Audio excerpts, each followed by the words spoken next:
여기는 촬영장. 아프지 않은 척 일을 하고 병원으로 갑니다. 하이 미나상, 오늘은 환자로서 인사드리는 민짱입니다. 제가 테니스 엘보를 진단받고 치료 중이라는 말씀 드렸었죠. 갑갑한 상태입니다. 물론 처음보다는 상태가 많이 좋아졌는데 그래도 여전히 예기치 않게 통증이 느껴지기 때문에 팔, 특히 이 손의 사용을 최대한 줄이는 그런 일상을 보내고 있어요. 그래서 제가 겪은 증상과 치료 과정, 그리고 불편했던 점들을 공유해 드리면 어떨까 싶어서 녹화 버튼을 눌렀습니다. 그럼 우선 테니스 엘보가 무엇이냐 하면 간단히 말씀드리면요. 팔꿈치 바깥쪽에 통증이 있는 염증 상태를 말합니다. 의학적 용어로는 외측 상과염이라고 하는데 그 외에 힘줄이나 근육이 어쩌고 저쩌고 하는 내용이 있어요. 하지만 그건 의사나 물리치료사 선생님들께서 더 자세히 설명해 놓은 영상들이 많으니까 그걸 보시면 될 것 같고요. 저는 오로지 일반인, 환자로서 겪은 이야기만 말씀드리겠습니다. 네, 지난 영상을 보신 분들은 아시겠지만 제가 커피숍 일을 시작하면서 갑자기 무거운 물건들을 잡고 올리고 나르고 하는 등의 동작들을 하게 됐습니다. 그런데 어, 일을 하고 돌아와서 다음날 휴무였는데요. 소파에 누워서 빈둥거렸었거든요. 그런데 이상하게 오른쪽 팔꿈치에 어떤 느낌이 오기 시작하는 거예요. 처음엔 잘 몰랐는데, 이거 아픈 느낌인데? 어? 이거 통증인데? 왜 이러지? 팔이 부러진 적이 없는데? 나 어디서 다친 적 없는데? 왜 이러지? 하다가, 아, 이거 심상치 않다 싶어서 가까운 정형외과를 찾았습니다. 병원 가서 접수하자마자 엑스레이부터 찍더라고요. 그리고 진료실에 들어갔는데 의사 선생님께서 엑스레이는 별게 없는데요. 무슨 일 때문에 오셨어요? 하시길래 저 팔꿈치가 아파서 왔는데요. 라고 말씀드렸더니 주먹을 쥐어보세요. 뭐 손을 들어보세요. 손가락을 펴보세요. 팔을 올려보세요. 등등의 어떤 검사를 하시는 것 같았어요. 그러더니 테니스 엘보가 왔네요. 이렇게 말씀을 하시더라고요. 테니스 엘보? 그게 뭐야? 이렇게 했는데 의사 선생님께서 간단히 설명을 해주셨어요. 지금 손목이 안 좋아서 그 영향이 팔꿈치로 갔다. 그리고 팔꿈치에 염증이 생긴 상태다. 이렇게 말씀을 해주시더라고요. 그러면서 별로 걱정 안 해도 된다. 주사를 맞으면 된다 하셨어요. 저는 이때까지 뭐가 뭔지 잘 모르겠고 주사? 그래? 그냥 맞으면 되겠지. 이렇게 하면서 주사실에 들어갔습니다. 옆으로 누우라는 말을 들었고요. 오른쪽 팔을 걷었는데 뭔가 거대한 기계가 제 앞으로 오는 것 같더라고요. 그러더니 주사를 놓아주실 분이 들어오셔서 하시는 말씀이 주사 맞고 일시적으로 팔을 못 쓸 수 있습니다. 괜찮아질 거예요. 이렇게 말씀을 하시는 거예요. 뭐 그렇구나. 전문가들이 알아서 해주겠지. 저는 이렇게 단순하게 생각을 했고 팔꿈치에 주사를 맞고 수납을 하려는 순간 이 팔 전체에 마비가 일어난 겁니다. 손가락 하나를 까딱할 수가 없는 그런 상태가 돼버렸어요. 너무 놀랐죠. 그래서 수납 직원한테 저 팔이 안 움직여요. 어떡하죠? 그리고 차 가져왔는데 운전 못하는데 그럼? 여기 주차해도 되나요? 막 얘기를 했더니 의사 선생님 한 번 더 뵙고 가라고 진료실에 다시 들어갔습니다. 약물은 잘 들어갔고요. 내일 오전까지 팔에 감각이 없으면 병원으로 전화 주세요. 여기서 저의 무지와 의사 선생님의 세심하지 못했던 부분에 대해서 화가 나기 시작했어요. 내 몸에 들어가는 약물인데 이게 정확히 어떤 주사인지, 들어가면 어떤 효과가 있는지, 부작용은 없는지, 치료 기간은 총 얼마나 걸리는지 이렇게 자세하게 좀 의사 선생님한테 물어봤어야 되는데 너무 수동적으로 의사 선생님이 이렇게 해라 저렇게 해라 네 그냥 알아서 해주세요 이렇게 고개만 끄덕끄덕거리고 나왔다는 거죠. 그리고 2차적으로는 환자가 지금 어떤 상태인지 좀 많이 물어봐 주셨으면 어땠을까? 이런 생각도 듭니다. 네, 남 탓 조금 할게요. 아니, 의사 선생님, 제가 하는 일에 대해서 좀 더 자세히 물어봐 주셨어야죠.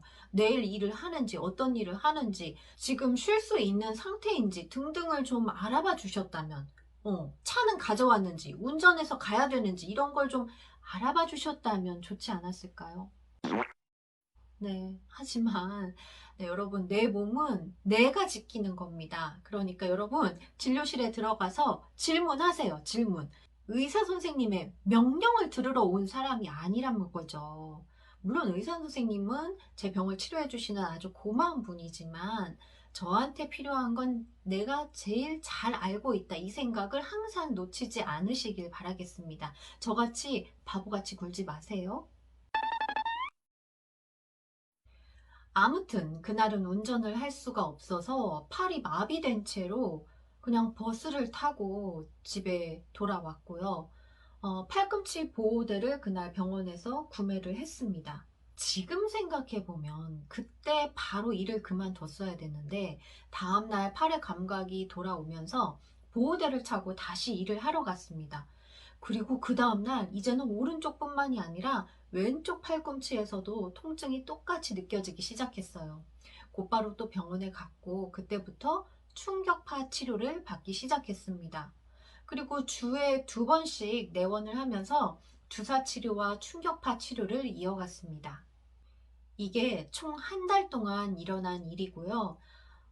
지난 월요일에는 세 번째 증식 치료 주사를 맞았고 이제 3주 뒤에 경과를 보러 가기로 돼 있어요.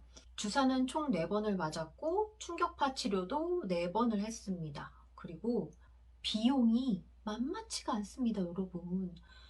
충격파 치료는요, 할 때마다 9만 원이 넘는 비용이 발생했고 주사는 한 대당 거의 10만 원이 들어가요. 그러니까 저는 양쪽이 아프니까 한 번 맞을 때마다 2대씩 맞게 되죠. 병원비가 20만 원이 넘게 나오는 거예요. 그러니까 총 합하면 지금 100만 원도 넘게 치료비가 들어갔습니다. 처음에는 밤에 자다가 불쑥불쑥 깰 때가 있었는데요. 어깨부터 이 팔, 손목 전체에 욱신거리는 통증이 있었습니다. 정확히 설명하기가 참 어려운데 혹시 옛날 TV 아시는 분들은 아실 거예요. TV 화면이 이렇게 지지직 거릴 때가 있죠. 아니면 옛날 라디오, 주파수로 이렇게 맞춰야 되는 그런 라디오에서 주파수가 안 맞을 때 지지직 하는 소리가 들릴 때가 있어요. 그런데 그런 느낌이 이 팔 안에서 일어나는 것 같더라고요. 다시 말하면 팔에서 지진이 일어난다고 해야 될까요? 아무튼 그런 비슷한 느낌을 받았는데, 그리고 어떨 때는 이 팔이 굉장히 무겁게 느껴져서 쫙 가라앉기도 했습니다. 특히 좀 힘들었던 부분이 아침에 일어나면 이 손가락 관절이 잘 움직여지질 않더라고요. 굉장히 뻣뻣한 상태가 유지가 되다가 좀 일상을 보내면 그제서야 조금씩 풀어지곤 했거든요. 그리고 또 신기했던 건 마치 팔에 파스를 붙인 듯한 느낌이 드는 거예요. 저는 제 팔이 박하사탕을 잔뜩 머금고 있는 줄 알았어요. 그 정도로 이 팔 전체에 어떤 하한 느낌이 드는 그런 증상들이 있었습니다. 그리고 이 손목 쪽에 찌릿찌릿한 통증이 가끔씩 느껴지기도 했고요. 이건 그냥 손으로 하는 모든 일이라고 생각하시면 되는데요. 특히 밥 먹을 때 젓가락질 굉장히 어렵고요. 물병이나 음료수의 뚜껑 이런 거 열면 안 됩니다. 돌리면 안 돼요. 그리고 머리 감을 때, 머리카락 빗을 때, 그리고 옷을 입을 때 특히 이렇게 단추를 위에까지 채워야 할 때가 특히 좀 어렵더라고요.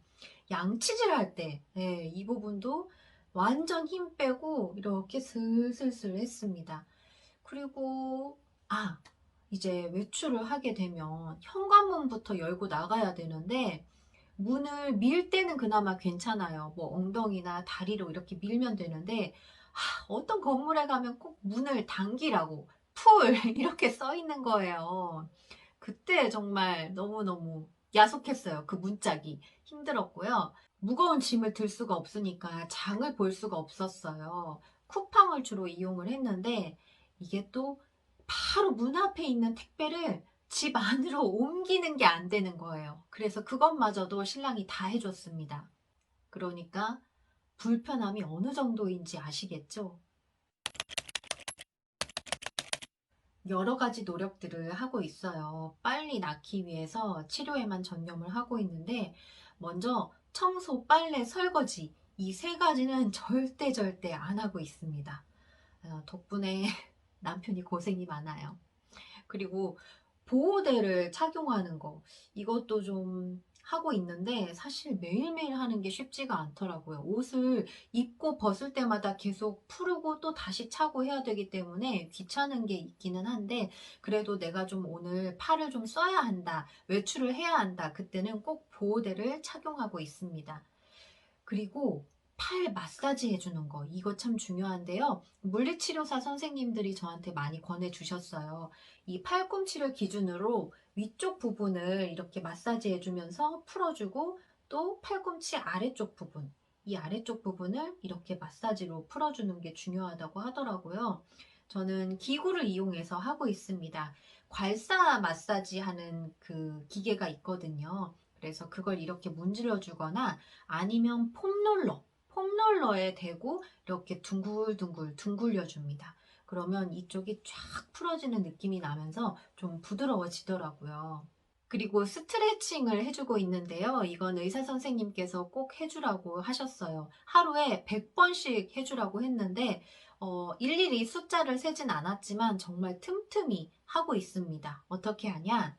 팔을 일단 쭉 뻗은 상태에서 반대쪽 손으로 손가락만 감싸요. 그리고 당겨줍니다. 하나, 둘, 셋, 넷, 다섯, 여섯, 일곱, 여덟. 그리고 이 손을 다시 아래쪽으로 축 늘어뜨려줘요. 이때도 팔꿈치는 꼭 펴야 해요. 그리고 반대쪽 손을 이용해서 손가락을 감싸 안고 내 쪽으로, 내 몸 쪽으로 당겨줍니다. 하나, 둘. 물건을 가급적 들지 않는다. 이걸 실천하고 있습니다. 가벼운 손가방이라고 해도 들지 않고요. 반드시 이렇게 백팩, 어깨에 매는 가방을 이용하고 있습니다. 그리고 이런 휴대폰을 들 때도 절대 한 손으로 들지 않고 두 손으로 들고 있어요. 누군가랑 통화를 해야 한다 그럴 때는 이어폰을 꽂고, 전화기는 내려놓고 그렇게 통화를 하고 있고요. 그러니까 휴대폰을 최대한 들지 않는 거, 그것도 중요한 것 같아요. 이번에 겪으면서 알아가고 있는데, 테니스 엘보라는 게 치료받는다고 금방금방 좋아지는 그런 질환이 아니더라고요. 그 치료 과정이 굉장히 좀 더딥니다. 조금씩 이렇게 나아지더라고요. 그리고 나아진 듯 했다가도 아닌 것 같고, 뭐 이런 기분이 자꾸 반복되고 있습니다. 지금 괜찮은 듯 보여도 여전히 통증이 가끔씩 찾아오고 있거든요. 그래서 아까 말씀드린 방법들 저는 매일매일 해주고 있습니다. 저처럼 테니스 엘보로 고생하시는 분들에게 조금이나마 도움이 되었으면 하는 마음이고요. 오늘 영상은 여기서 끝! 맞다네! 질문할 줄 아는 사람이 됩시다. 質問のできる人になりましょう。